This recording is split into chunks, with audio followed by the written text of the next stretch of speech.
Hey, what's up everyone, and welcome to the School of Personal Finance. So today we're going to discuss some life insurance. Now, life insurance, it's not the sexiest of topics, but truth is, it is super important to make sure that your family, your loved ones, that they are protected in case the worst were to happen to you. And education is paramount when it comes to purchasing life insurance. Life insurance is a product that is sold, not bought. So when you buy life insurance, you are buying it from an agent who earns commissions for selling you that product. So you have to be educated to make sure that you are doing what is best for you. Unfortunately, you can't just take the advice of a salesperson because their commission is higher the more that they get you to spend on the policy. Not to say that all life insurance salesmen are bad. I'm not going down that road. But the truth is, you need to be educated and you need to know what is right for you and your situation. So today, I'm going to talk high-level overview about insurance, how much you might need, the different types of insurance, and specifically, we're going to compare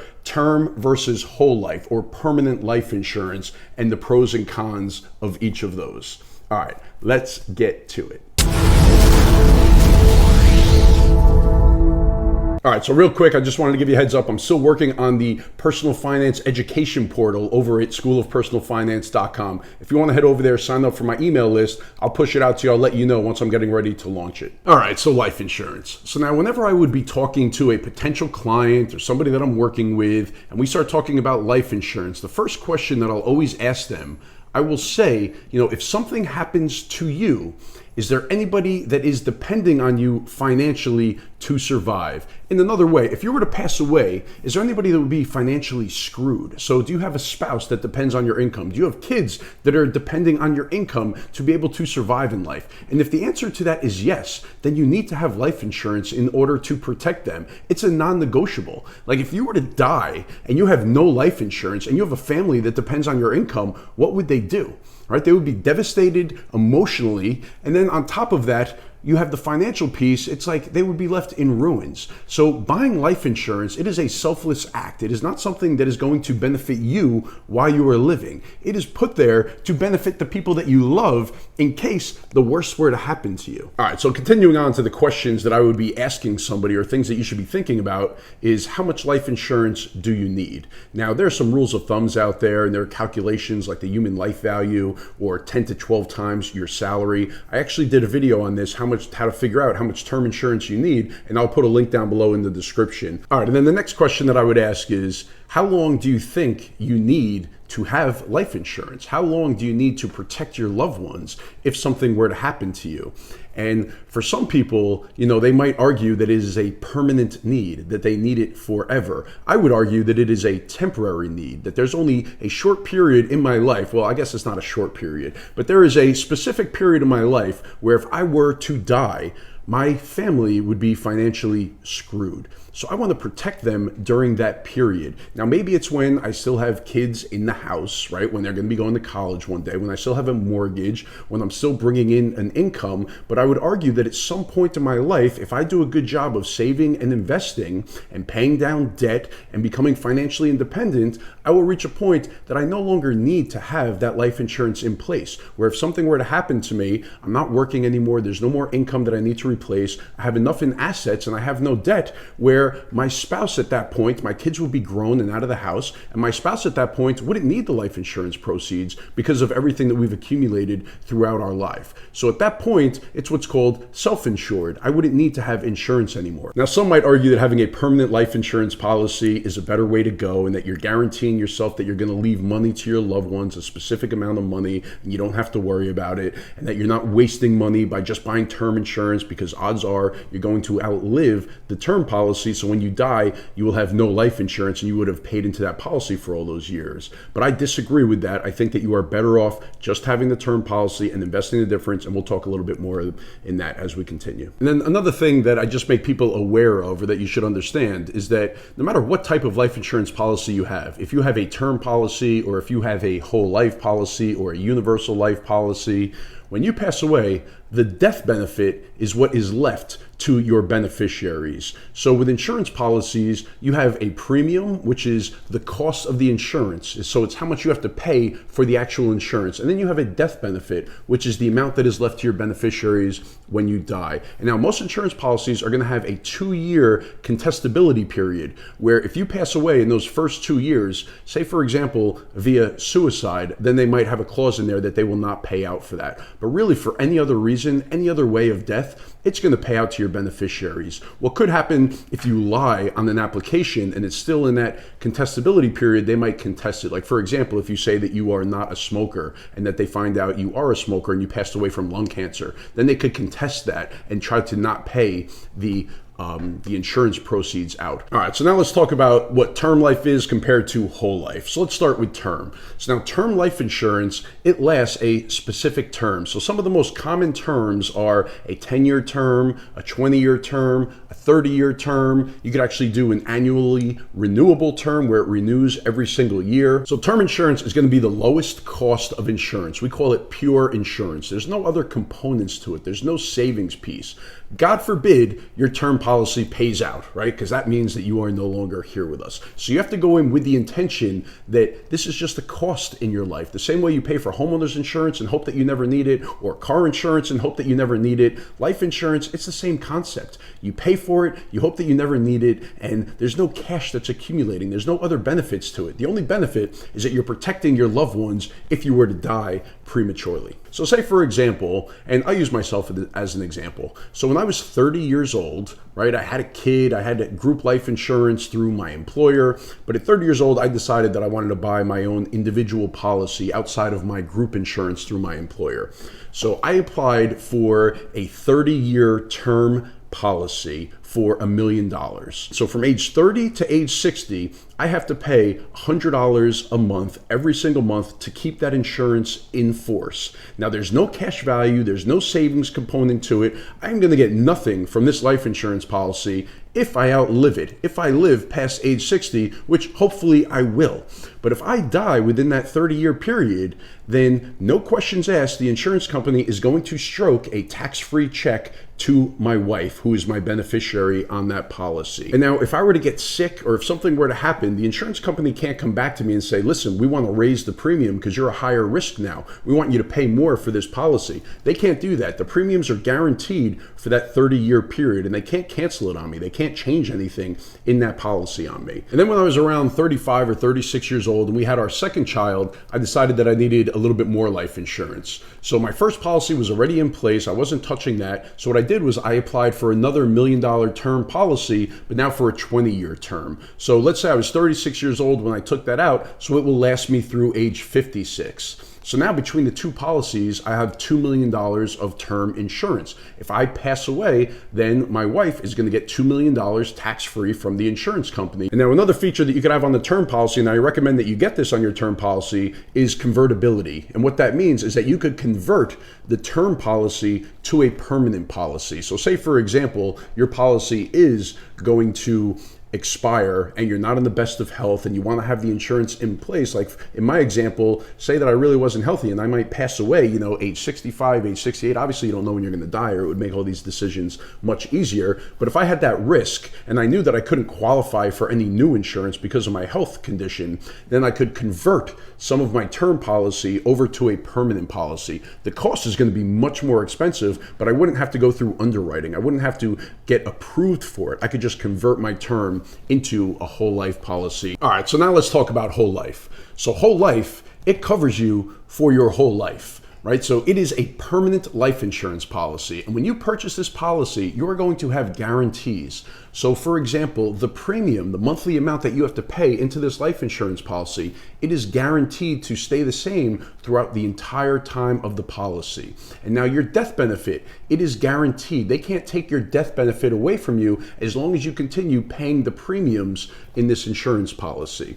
So people look at this as a way for me to have insurance my entire entire life and leave a legacy to my family. But it also has a component of cash value. So there's a savings component. Now, whole life insurance costs a hell of a lot more than term insurance. If you think about it, it makes sense. It's because the insurance is meant to continue for your entire life. So that means the insurance company, they're on the hook to pay out that death benefit no matter what, as long as you are making those premium payments, compared to term insurance where 99% of term policies do not pay out, right? You're going to outlive the term, and the insurance company is collecting that premium all those years, and they never have to pay anything out. Where with whole life, if you pay the premiums and you don't cancel the policy, then they're going to pay out that death benefit in the future.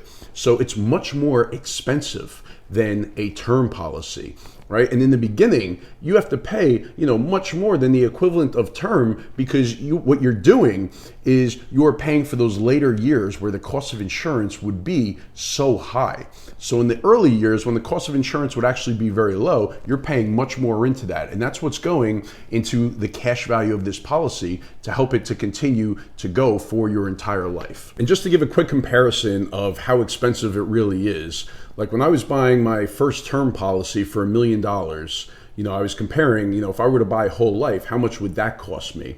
And for that same $100 or so that I pay for my $1 million 30-year term, I was able to get somewhere around $120,000 worth of whole life. So whole life, it's like you can't get enough of it to protect your family for the true need, because the cost would just be insane as far as the amount that you would have to pay in premiums. So typically what people will do is they'll have a term policy and then they'll supplement it with a whole life policy as well. I mean, again, my opinion, my point of view, I don't think that it's worth it. I don't think it's a good idea at all. And you should just stick with term policies. So now when you pay premiums into your whole life policy, there's a small portion that's going towards the cost of insurance, especially in the early years. And then the rest of it in the beginning, you have a lot that goes to the commissions for the agent that sold it to you. You have policy fees and everything. And then you have an amount that goes into the cash value. And now this cash value, this is the savings component of that policy. And this is what grows over those years. So this is what people look at like, oh, I'm building my cash value, my life insurance policy.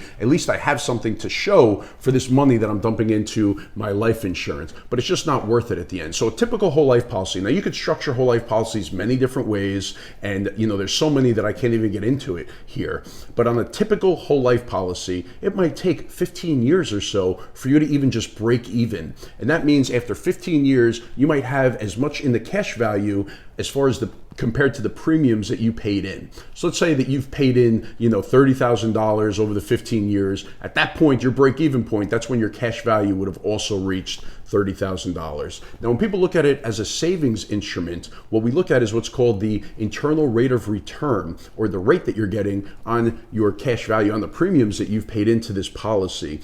And unless you stick with it for a very, very long period of time, and I'm talking 20 plus years, 30 plus years, what you could hope for in a whole life policy is going to be somewhere between 3 and 4%.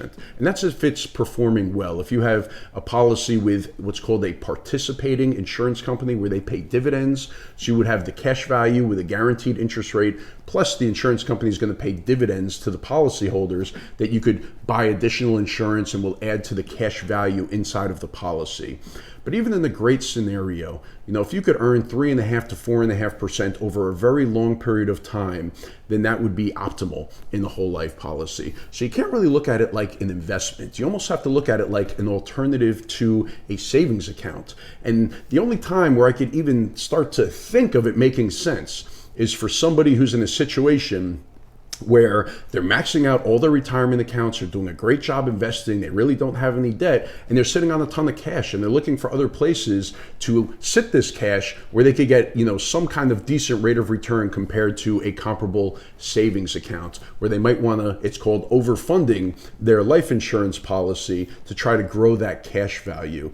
But that's really the only case. And you hear people talk about like infinite banking and being your own bank. And that's kind of what they're referring to, where you could structure a whole life policy where you're paying minimal commissions and your death benefit, is not the focus. It's really building that cash value and getting a higher rate of return than the cash value compared to a savings account. Now, for the average American, the average household out there, it just makes 0 sense to do whole life. It ends up being another bill that you're paying every single month. Your cash value is non-existent until you get very deep deep into the policy. And what happens many times is people end up canceling those policies. So you could be 6-7 years into it, and maybe life happens, something happens, and you don't want to be paying that premium anymore. It's a high monthly bill that you have to pay to keep the insurance in place. And you say to yourself, you know what, I could stop paying this monthly bill that I have every month. And not only that, I could cash out the cash value that I have in this life insurance policy, so I could actually get a check from the life insurance policy, maybe pay some other debts or do something else and not have this bill any month.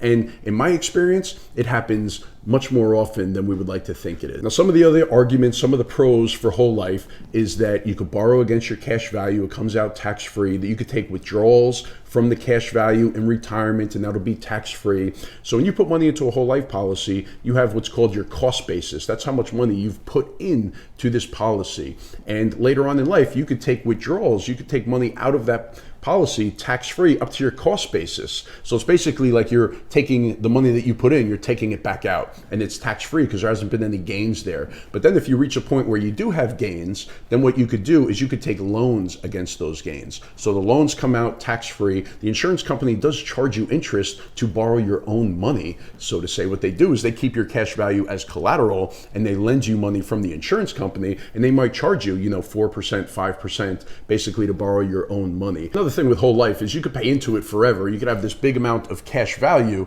and then when you pass away, your beneficiaries, they're only going to get the death benefit. So if you have $200,000 of cash value and you have a $400,000 death benefit later on in life, you pass away, they're getting a $400,000 death benefit. They're not getting the cash value. That is not part of the death benefit. The insurance company basically is keeping that cash value amount. But at the end of the day, for the average family, for just about everybody out there, including me, I think the best way to go is you just buy term insurance to protect your family, right? You get enough insurance that you know that everybody's going to be okay. It's going to be the lowest cost. And then you take that excess money and you take care of your other financial goals. So you max out your Roth IRAs, you max out your 401ks, your HSAs, you invest in real estate, you have a nice emergency fund, you pay down your debt, you do all the solid things that go into a great financial plan so that you're doing great in life, so that you have enough money, you have enough assets where when those term insurance policies expire,